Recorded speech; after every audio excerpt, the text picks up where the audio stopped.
Colombia থেকে আমদানি করা সব পণ্যের ওপর 25% শুল্ক আরোপের ঘোষণা দিয়েছে যুক্তরাষ্ট্র।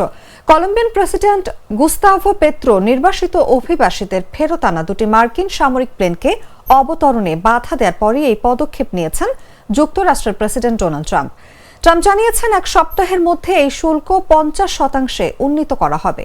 এছাড়া কলম্বিয়ার কর্মকর্তাদের বিরুদ্ধে ভিসা নিষেধাজ্ঞা, কাস্টমস পরীক্ষার কঠোরতা এবং জাতীয় নিরাপত্তার অজুহাতে তাদের কার্গোতে অতিরিক্ত বিধিনিষেধ আরোপ করা হবে।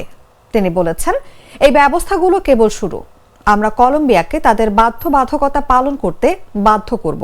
এদিকে এর প্রতিক্রিয়ায় যুক্তরাষ্ট্র থেকে আমদানি করা সব পণ্যে 25% শুল্ক আরোপের ঘোষণা দিয়েছে কলম্বিয়াও।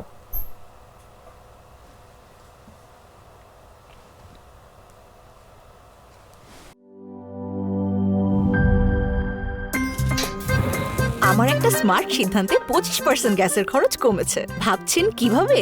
সাধারণ গ্যাস স্টোভ বদলে আমি এনেছি আরএফএল গ্যাস স্টোভ। এর সাইন্টিফিক নজল ও ব্রাস বার্নার ক্যাপ সমানভাবে তাপ ছড়িয়ে রান্না করে দ্রুত।